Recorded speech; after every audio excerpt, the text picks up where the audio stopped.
เคยเห็นดอกแบบนี้พี่น้องมีแต่ใส่ยางใส่หยังไปมันก็บ่ได้ปานใดแต่เฮาไปเกลือมันสิได้หลาย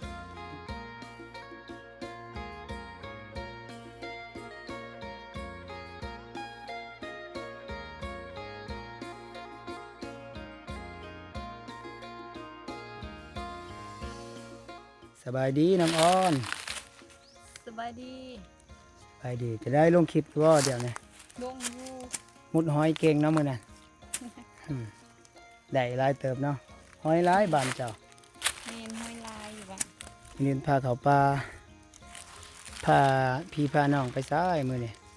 คือจุจี กุดจุดจี เอาขี้ย่างไปล้างไผ่เลยนะ อ๋อกุดจีพี่น้องกุดจีไปพ่อแม่พี่น้องไปเบิ่งฝากติดตามรับชมเด้อทุกคน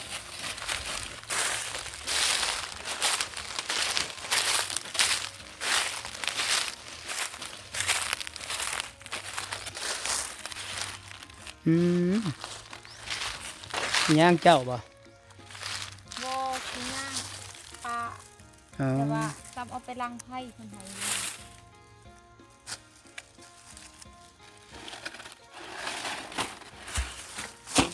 กกอีสังอันนี้ตัวนี้ ก้มย่าง กกย่าง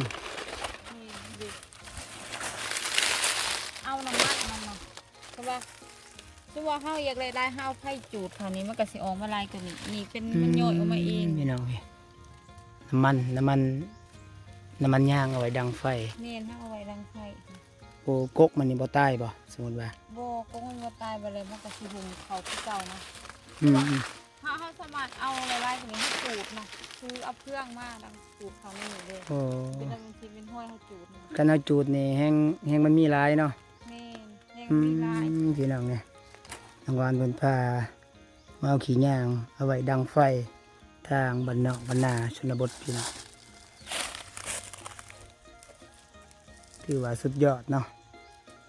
น้ำมันยาง เขาก็ซื้อบ่อันนี้เขาก็ซื้อหรือบ่ถาขาย แม่นเฮาคายไปเป็นกระบองเนาะ เฮ็ดเป็นกระบอง แม่นเฮ็ดเป็นกระบองมันใช่ อืมสุดยอดพี่น้องพามาเอาขี้ยางก่อนไปหาในยูนกินกุดจีขี้เนี่ย แม่นี่สิคือ จีขี้ควายเงียบเนาะทางบ้านเจ้าเนาะทางบ้านเพิ่นเงียบพี่น้องเดี๋ยวก็ฮอดฤดูเฮ็ดนาเฮ็ดหน้าแล้วอีก 2-3 มื้อก็กลับสาวแตงเลยพี่น้องกลับบ้านคืนแหละม แล้วเฮาเฮ็ดมันแดงๆจังซี่ตัก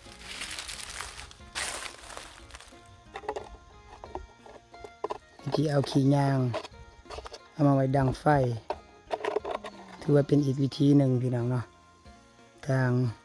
ชนบทก็จะเอาขี้ยางเอามาไว้ดังไฟนึ่งเขาวดังไฟมันจะแบบมันลุกดีปะ แม่มันลูกดีเนาะแล้วมันก็สิทำมา อืม หลังจากที่เฮาได้เฮาก็สิมันมีกระทงห้องไว้เนาะ อื เพื่อ ม ว่าเวลาฝนตกบ่ให้น้ำฝนเข้า ไว้น้ำพ้นข่าวปะ แม่เฮาได้เฮาก็เอาไว้ อืมเป็นอีกวิถีชีวิตหนึ่งพี่น้องที่สุดยอดเนาะทางชนบทพี่น้องทางไทยกันนะที่ยังมีเนาะเอาน้ำมันจากต้นอันนี้ต้นย่างเนาะ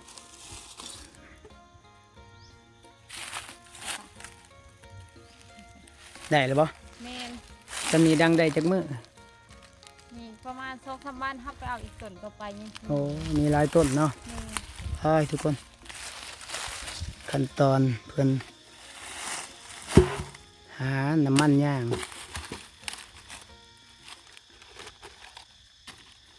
ถ้าเอาไปขายนี่เขาซื้อแพงบ่น้องอ่อน เฮาก็บ่ฮู้คือกันนะเพราะว่าเฮาเคยแต่ว่าเอาไปเฮ็ดกระบองแล้วไปขายบางประมาณสำแคนนี่เฮา อืม เฮาไปเกลือกับขี้คนหลอกหรือว่าไม้ที่มันหลอกแล้วนี่เฮาก็เอาไปขายแบบนั้น อืม น้ำมันที่เฮาเคย อันละเท่าไรกะว่า อันละ5,000 อันละ5,000 กีบก็บ่แพงเนาะ แม่นของที่ เอ ก็บ่แพงทุกคนแต่ว่าเฮ็ดจังไดได้เนาะเฮาก็หาไว้ขายแหน่มันคือออกบ่หลายย้อนบ่ได้จุดไฟบ่ เรียนยันเฮาบ่ได้จุดไฟปกติได้เฮาต้องจุด แต่จุดไฟแล้วน้ำมันสิออกมาหลายเด้ทุกคน ถือว่าสุดยอดเลยทุกคน ทางบ้านเบาเลยจะบ่มีแบบนี้เนาะจะบ่ได้เคยเห็นดอกแบบนี้พี่น้องมีแต่ใส่ยางใส่หยังไป มันก็บ่หลายปานใดแต่เฮาไปเกลือมันสิได้หลาย อืม แล้วเฮาอัดไว้คือเก่า เอาถ้าเฮาอยากได้หลายเฮ็ดจังไดมาจุดไฟ แม่นเฮาจุดให้ สมมุติถ้าเฮาบ่จุดมันก็สิบ่หลายบ่ แม่นมันก็บ่หลายสิอย่างนี้ เฮาอยากได้หลายต้องไปจุดไฟทุกคน แม่ต้องได้จุดเอาแนวนั้น แนวเนาะถือว่าเป็นอีกสุดยอดเลยคือเบาเลยว่าจะได้ของคุณจุจีเจ้าทางใด คุณมันคือทางไปนะ อืม คุณก็คือจุดนะ ได้สองอย่างมันเพื่อนไปถึงกุจีกุดจุจีน้ำเอาน้ำมันย่างน้ำ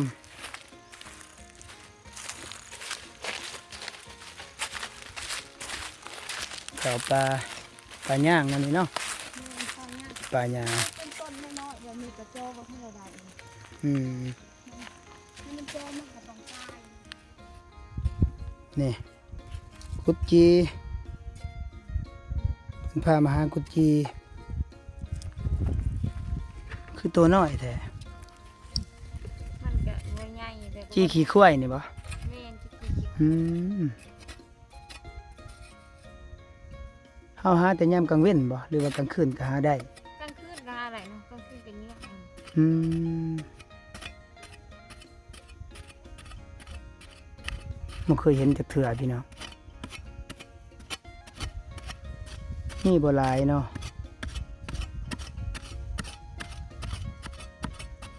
นี่ เป็นจังได๋เฮ็ดคลิปช่วงนี้ยอดวิวดีอยู่บ่ มันดีกันได้นะ อืม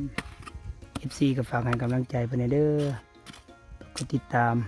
ช่องน้องอ่อนสาวลาวใต้เป็นยูทูบเบอร์ทางจับประสักเฮ็ดเพาะนี่หลายบ่แถวในบ้านเจ้า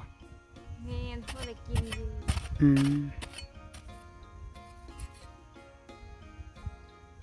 มขุดเอาตัวน้อยๆก็เก็บเอาเลยเนาะ ตัวน้อย เอามาเฮ็ดจังได้กินนี่แซ่บเนี่ย ๆว่าขวางกิน ขัวกิน อืม ขัวกิน มันก็บ่คิวบ่ ดูเสร็จเนาะ อ่า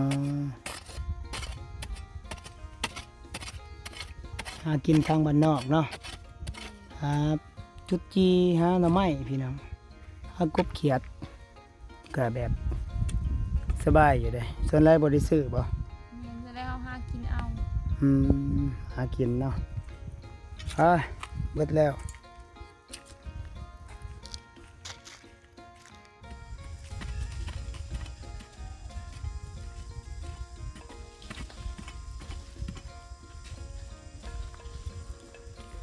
ควายหลายได้บ้านเจ้าเนาะนี่เด้พี่น้องเบิ่งควายกำลังน่าจะมาแตะกินหญ้าพี่น้องผมก็จะมาหาควายหางัวบ้านเพิ่นม่วนพี่น้องคล้ายๆกับอีสานภาคอีสานอุบลเนาะมีทุ่งไร่ทุ่งนามีควายพี่น้องใช่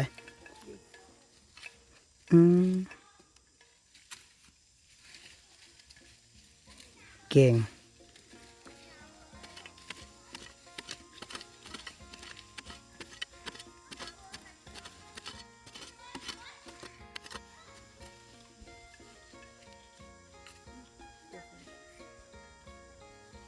เจ้าบ่ขี้เดียดบ่น้องอันบ่ขี้เดียดขี้ควายบ่ โบคนมันเนาะมันนะ เคยขุดแต่น้อยเนาะ นี่ บางคนก็จะขี้เดียดได้ว่าโอ้เห็นขี้ควายขี้เดียดได้ว่าก็พอได้อยู่ได้พุ่นเก่งหาแนวกินอยู่ในขี้ก็มีอีกโอ้น้ำหวานเพิ่น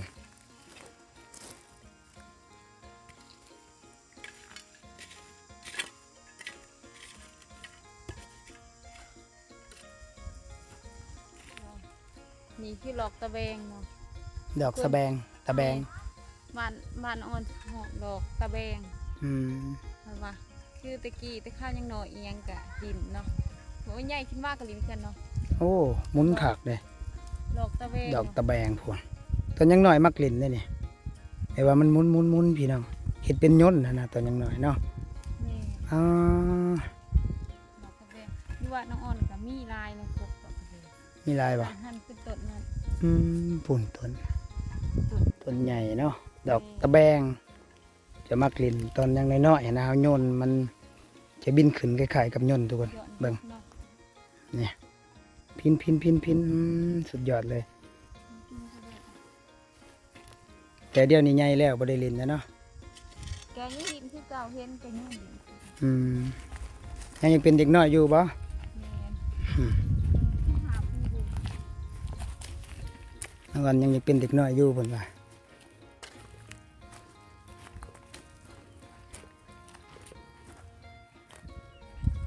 หาหม่องอื่นบ่ได้มาหาหม่องควายเลยบัดนี้ แม่น ควายไผควายเจ้าบ่ ปล่อยเขาเนาะ ควายเขา อืม อืม ปล่อยคอยมาปล่อยเลย เพิ่นพี่น้องพุ่นเพิ่นมาหาในคอกควายเลย มันก็จะผูกควายอืมบางคนก็เขาบ่กินได้เนาะเขาว่าขี้เดียดเนาะ แม่น้ำข้นก็กินน้ำข้นก็กิน อืม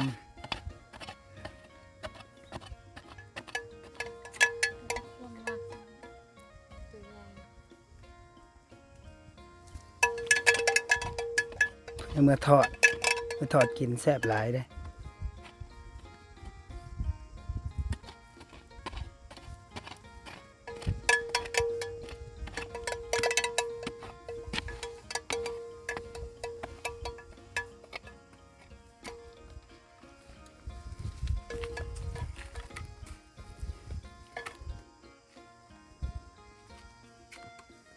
ไม่ขี่มันเอ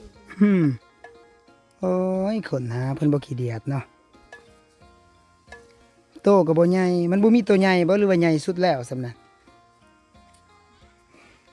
โอ้ยว่าตัวน้อยๆแห้งแซ่บเนาะ อืม แต่ว่าข้างๆคืนเขามาเยี่ยงเอาแห้งในร้าน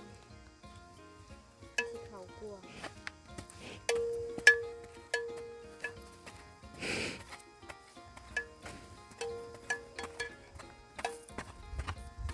ยานถ้วยเป็นใหญ่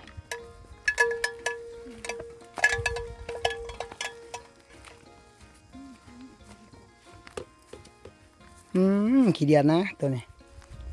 ของแขกเราตัวนี้ ของแท้เพิ่นว่า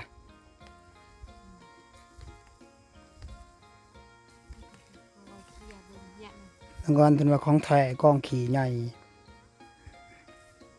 ลายอย่าง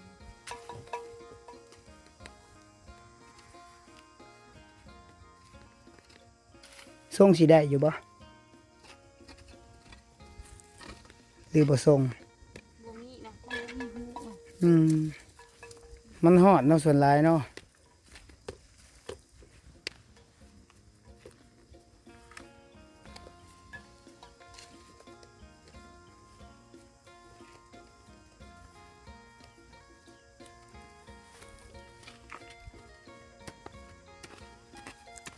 ถ้าขุดไปเรื่อยๆแบบนี้แหละพี่น้อง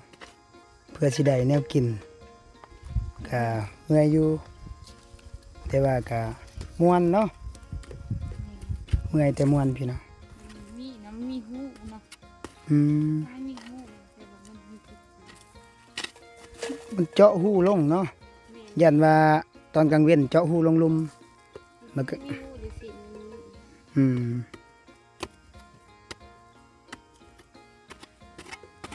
ถ้าพูดเอาตามจริง กุดจี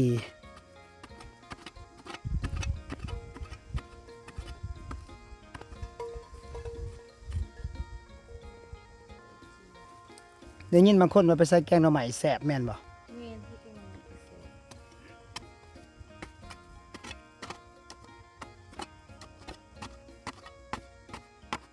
พวกเบ้าพวกหยังก็มีบ่ มี โอ้ขุดเบ้าก็ได้บ่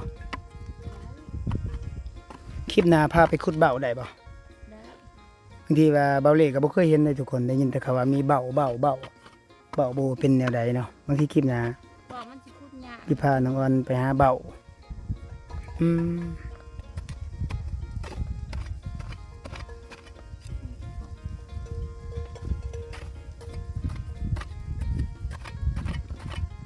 ตะเวนก็เริ่มตกเนาะยามแล้งทุกคนน้องออนเป็นพามาหาแนวกินยามแล้งเด้อนี่เบิ่งตะเวนโอ้ยกับสิตกแล้ว